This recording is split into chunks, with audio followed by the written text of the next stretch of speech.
Voici, je me tiens à la porte et je frappe. Si quelqu'un entend ma voix et ouvre la porte, j'entrerai chez lui, je souperai avec lui et lui avec moi. Apocalypse 3, verset 20.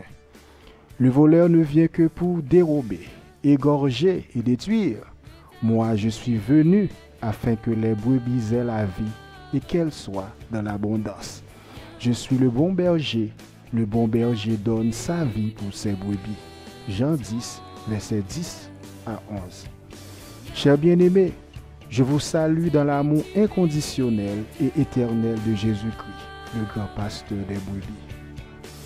Aujourd'hui, le thème de notre prédication est tiré dans l'Apocalypse de Jean au chapitre 3, le verset 20, et dans l'Évangile de Jean au chapitre 10, les versets 10 et 11, où Jésus de Nazareth révèle trois grands dangers qui menacent toute personne ne se réfugiant pas dans ses pâturages. On remarque très rapidement que dans ce 10e chapitre, Jésus insiste à plusieurs reprises sur l'objet et les raisons majeures de sa venue dans le monde. Le voleur ne vient que pour dérober, égorger et détruire. Moi, je suis venu afin que les brebis aient la vie et qu'elles soient dans l'abondance. Je suis le bon berger. Le bon berger donne sa vie pour ses brebis. Toutefois, la question que je vous pose et qui fait également le point culminant de notre sujet est la suivante. Brebis, entendez-vous la voix du bon berger? Cette interrogation est fondamentale dans la mesure où les protections que nous procure l'évangile de grâce ne sauraient être efficaces qu'en acceptant de marcher avec crainte et tremblement devant le Seigneur Jésus-Christ, en obéissant à la voix de sa parole. Mes frères et sœurs, avez-vous un cœur attentif au sifflement de la parole de Dieu? Avez-vous un cœur qui recherche à connaître Jésus-Christ constamment et qui veut s'orienter dans ses chantiers en lui dévouant une complète soumission? Mes pensées ne sont pas vos pensées et vos voix ne sont pas mes voix, dit l'Éternel dans Ésaïe 55, verset 8. Brebis, entendez-vous la voix du bon berger? Justement, Jésus se tient devant la porte de votre cœur et il t'appelle. Voici, je me tiens à la porte et je frappe. Si quelqu'un entend ma voix et ouvre la porte, j'entrerai chez lui, je souperai avec lui et lui avec moi. Nous allons souligner 3 points au développement de cette prédication. Premièrement, soyez des personnes intelligentes. Deuxièmement, identifions nos conducteurs. Et troisièmement, acceptez la couverture de l'évangile et ne résistez pas à l'appel du bon berger. Je reprends. Premièrement, soyez des personnes intelligentes. Deuxièmement, identifions nos conducteurs. Et troisièmement, acceptez la couverture de l'évangile et ne résistez pas à l'appel du bon berger. Frères et sœurs et amis, soyez des personnes intelligentes. En Ésaïe, chapitre 1, versets 2 à 4, le prophète de l'Éternel a parlé au peuple de Dieu pour lui dire: cieux, écoutez, terre, prête l'oreille, car l'Éternel parle. J'ai nourri et élevé des enfants, mais ils se sont révoltés contre moi. Le bœuf connaît son possesseur, et l'âne la crèche de son maître. Israël ne connaît rien. Mon peuple n'a point d'intelligence. Malheur à la nation pécheresse, au peuple chargé d'iniquité, à la race des méchants, aux enfants corrompus. Ils ont abandonné l'Éternel, ils ont méprisé le Saint d'Israël. Ils se sont retirés en arrière. Ésaïe chapitre 1er, versets 2 à 4. Bien-aimés, il faut écouter Dieu et apprendre à marcher sur ses pas. Parce que ce monde passe, il est en chute libre. Il y a danger dans le monde. Le mal vit au milieu de nous, selon cette prophétie d'Ésaïe. Le malheur est derrière la tête des personnes qui se trouvent dans l'une ou l'autre de ces catégories. Malheur à la nation pécheresse, malheur au peuple chargé d'iniquité, malheur à la race des méchants et malheur aux enfants corrompus. La lettre est au rouge, chers amis, et il faut faire très attention puisque la bouche de l'Éternel a parlé. Il y a malheur dans le train de ce monde. Par conséquent, soyez des personnes intelligentes et apprenez à reconnaître l'action de Dieu tandis qu'il frappe à la porte. Un fils sage fait la joie de son père et un homme insensé méprise sa mère. Selon Proverbe 15, verset 20. Soyez intelligents, mes chers amis. Le bœuf qui est un animal des champs arrive à reconnaître son possesseur. Il lui obéit. L'âne connaît la crèche de son maître, tandis que le peuple de Dieu ne connaît rien. Il n'a point d'intelligence. Prenons par exemple le chien qui est considéré comme l'ami le plus fidèle de l'homme. Cet animal apprend bien à le connaître.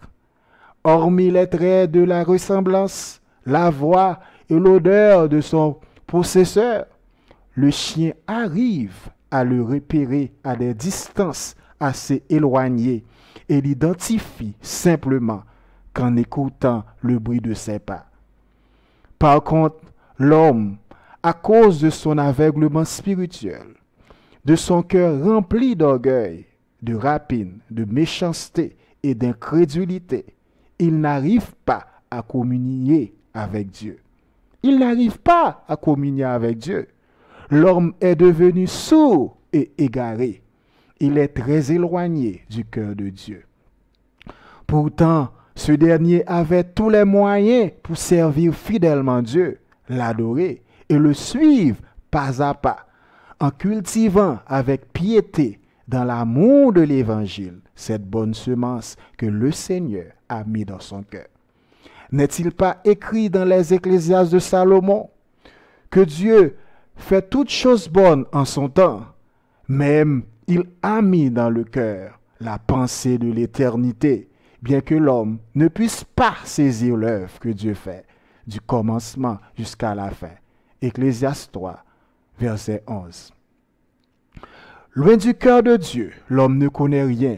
Il vit dans un égarement spirituel complet et court à sa perte parce qu'il ne cherche pas d'entendre la voix de son Créateur. Oui, loin du cœur de Dieu, l'homme ne connaît rien. Il vit dans un égarement spirituel complet et court à sa perte parce qu'il ne cherche pas d'entendre la voix de son Créateur.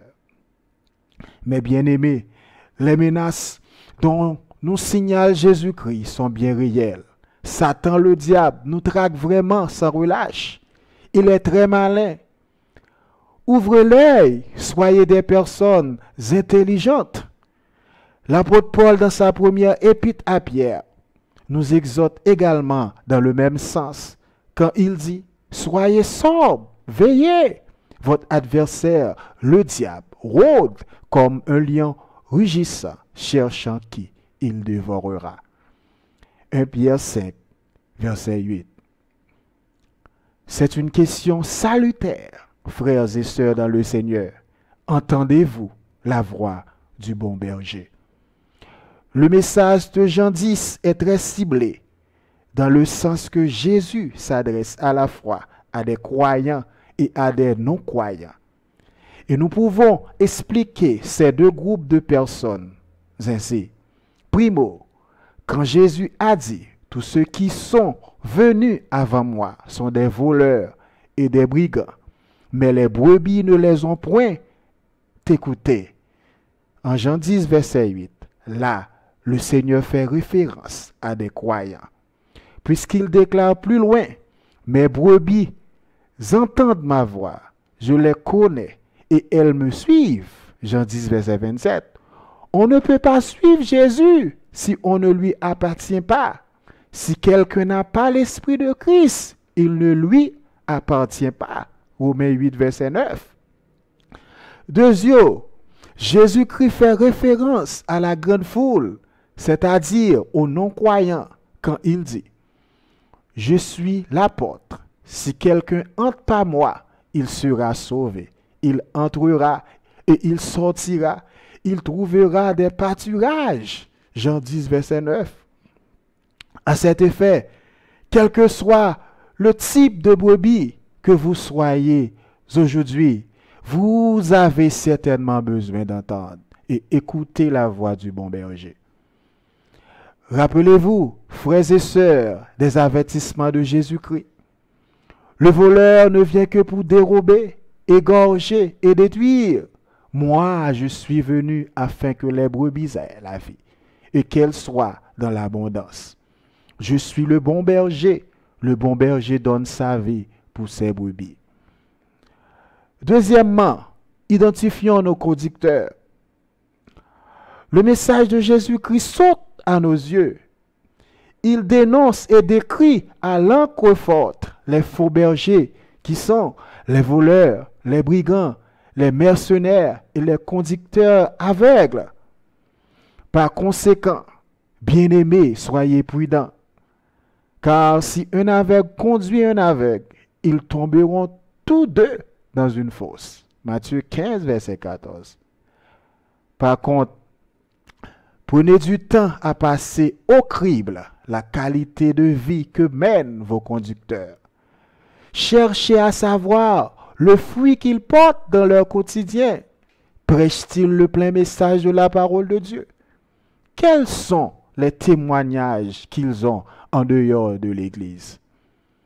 En ce sens-là, l'apôtre Paul, dans son épître pastorale à Tite, dépeint le profil idéal d'un vrai berger quand il dit « Car il faut que l'évêque, pasteur, berger, responsable d'église, soit irréprochable comme économe de Dieu, qu'il ne soit ni arrogant, ni coléreux, ni adonné au vin, ni violent, ni porté à un gain déshonnête, mais qu'il soit hospitalier, ami des gens de bien, modéré, juste, saint, tempérant, attaché à la vraie parole telle qu'elle a été enseignée, afin d'être capable d'exhorter selon la saine doctrine et de réfuter les contradicteurs. Tite 1, versets 7 à 9. Frères et sœurs, nous devons tous produire des fruits dignes de la repentance en apprenant à écouter la voix de Dieu, en apprenant à marcher non selon nos désirs et nos convoitises dans la chair, mais en offrant tout notre être comme un sacrifice vivant, saint et agréable à Dieu. Car nous étions comme des brebis errantes, mais maintenant nous sommes retournés vers le pasteur et le gardien de notre âme. Car nous étions comme des brebis errantes, mais maintenant nous sommes retournés vers le pasteur et le gardien de nos âmes. 1 Pierre 2, verset 25. Bien-aimés, le Dieu qui nous surveille ne sommeille ni ne dort jamais. Il est attentif à nos prières. Et Jésus-Christ est toujours prêt à intercéder pour nous devant le Père Céleste. Il se déclare être la porte des brebis. L'hyperbole que Jésus-Christ a utilisée dans ce passage est d'une importance historique capitale. Parce qu'au temps de la première venue du Seigneur, les bergeries n'avaient pas effectivement de porte. De ce fait, les bergers étaient contraints de surveiller constamment l'entrée des bergeries, afin de protéger les brebis contre les animaux sauvages, les voleurs, etc.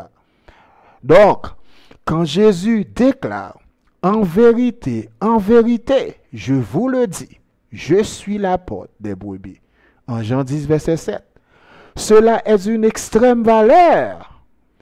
Et c'est pour cette raison que Jésus nous réitère la protection infaillible qu'il procure à tous ceux qui se confient en lui, en disant plus loin dans le même chapitre, mes brebis entendent ma voix, je les connais et elles me suivent.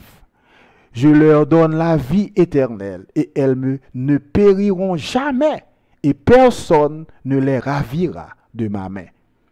Mon Père qui me les a donnés est plus grand que tous et personne ne peut les ravir de la main de mon Père. Moi et le Père, nous sommes un. Jean 10, verset 27 à 30. Il y a un point essentiel qui découle du thème que nous traitons quand nous vous demandons, brebis, entendez-vous la voix du bon berger?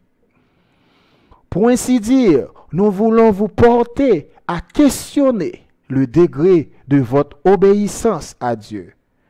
Considérez comme la condition sine qua non dans votre communion avec Dieu. Quelle est la place que vous lui accordez dans votre vie? Quels sont les niveaux de respect et de confiance que vous placez en sa parole?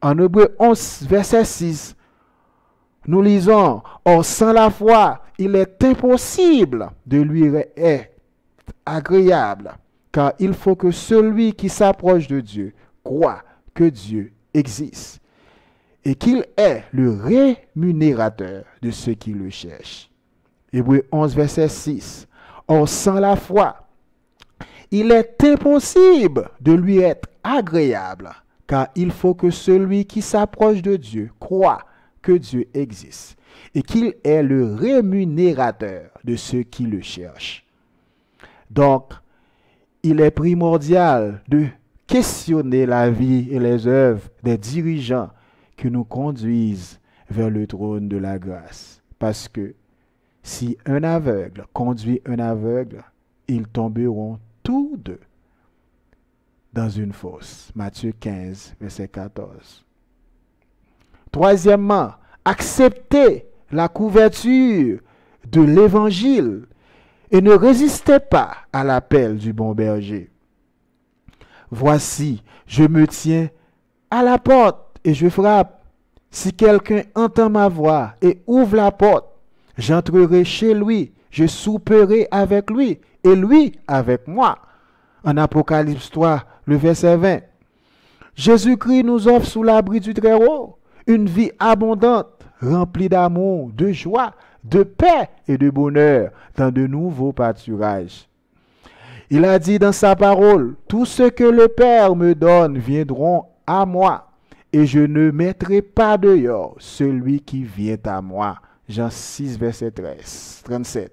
« Tout ce que le Père me donne viendront à moi, et je ne mettrai pas dehors celui qui vient à moi. » Jean 6, le verset 37.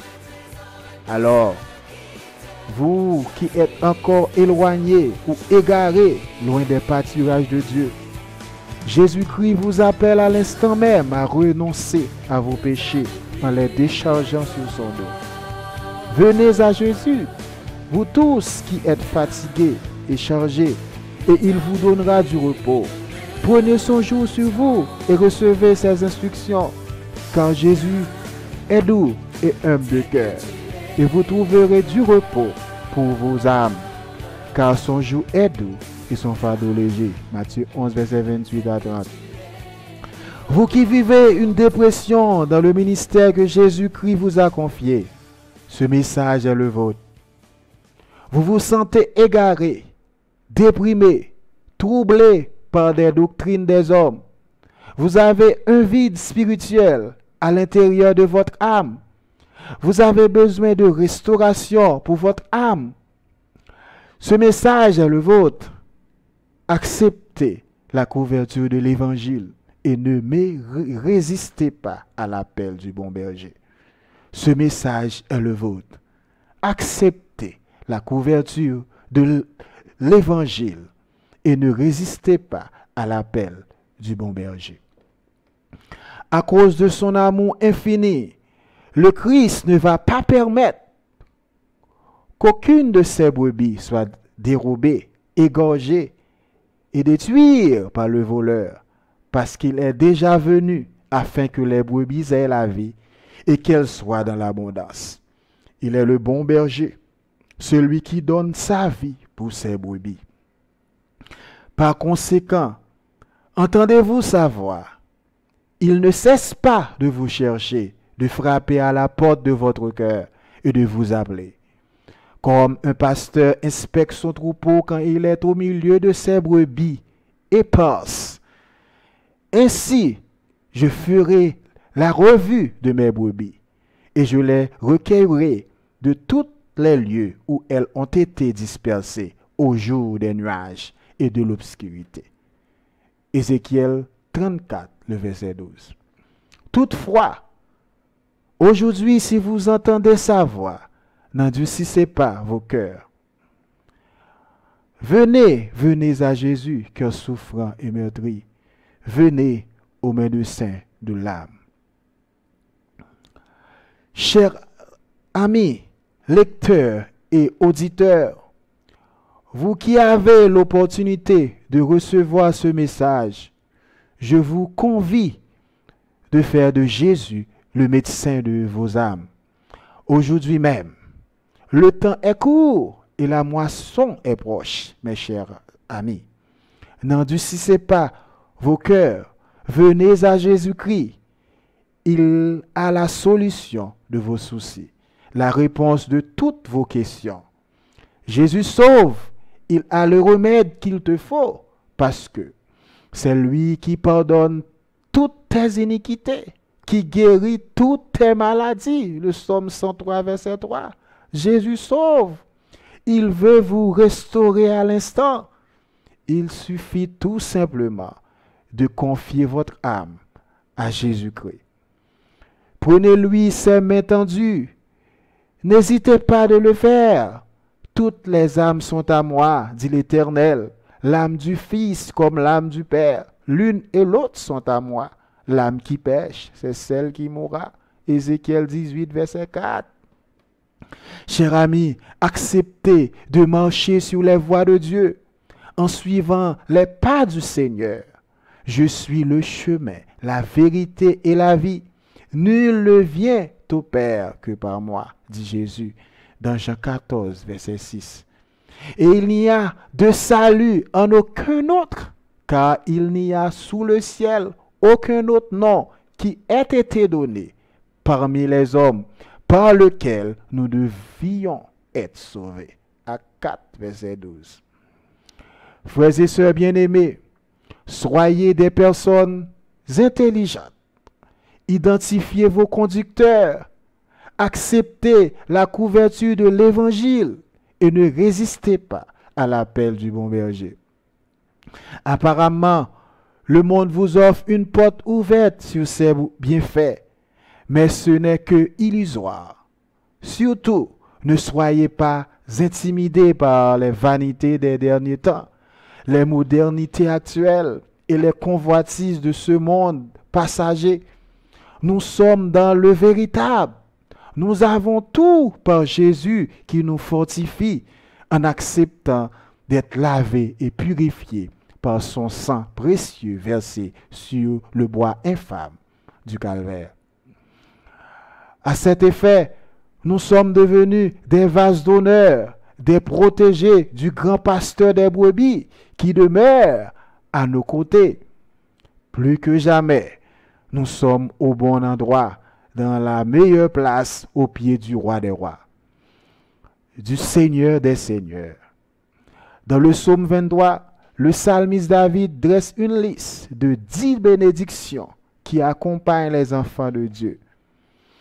Et c'est à cause des bienfaits de demeurer dans la compagnie de la grâce infinie du Seigneur que le serviteur David a déterminé sa cantique ainsi. Oui, dans le psaume 23, le psalmiste David dresse une liste de 10 bénédictions qui accompagnent les enfants de Dieu. Et c'est à cause des bienfaits de demeurer dans l'accompagnement de la grâce infinie du Seigneur que le serviteur David a terminé sa cantique ainsi. J'habiterai dans la maison de l'Éternel jusqu'à la fin de mes jours. Psaume 23, verset 6. De façon exhaustive, je vous cite les 10 bénédictions qui accompagnent le chrétien demeurant dans les pâturages de l'Éternel. 1. L'Éternel est son berger. 2. Il ne manquera de rien. 3. L'Éternel le fait reposer dans de verts pâturages. 4. Il le dirige près des eaux paisibles. 5. L'Éternel restaure son âme. 6. Il le conduit dans les sentiers de la justice à cause de son nom. 7. Quand il marche dans la vallée de l'ombre de la mort, il ne craint aucun mal, car Dieu est avec lui. Sa houlette et son bâton le rassurent. 8. Dieu dresse devant lui une table en face de ses adversaires. 9. L'Éternel oint d'huile sa tête et sa coupe déborde. Et 10. Ce chrétien a la certitude de marcher dans le bonheur et la grâce qui l'accompagneront tous les jours de sa vie. Et c'est pourquoi il habitera dans la maison de l'Éternel jusqu'à la fin de ses jours. N'est-ce pas merveilleux de vivre dans l'amour du Seigneur? Bien-aimés, toutes ces bénédictions sont pour vous. Elles sont à la portée de vos mains, mais à condition de demeurer sous l'abri du Très-Haut, de marcher en obéissant à la voix de la parole de Dieu, en ayant des oreilles de vrais disciples de Jésus-Christ, à condition de ressembler Jésus dans toute votre conduite, en devenant des pratiquants des enseignements que vous avez reçus de lui à travers la Bible et les prédications de l'Évangile. Mes brebis entendent ma voix, je les connais et elles me suivent. Jean 10, verset 27. Alors, brebis, entendez-vous la voix du bon berger. Que le Dieu de paix, qui a ramené d'entre les morts le grand pasteur des brebis, par le sang d'une alliance éternelle, notre Seigneur Jésus, vous rende capable de toute bonne œuvre pour l'accomplissement de sa volonté, et fasse en vous ce qui lui est agréable par Jésus-Christ, auquel soit la gloire au siècle des siècles. Amen. Que le Seigneur vous bénisse, mes chers frères et sœurs.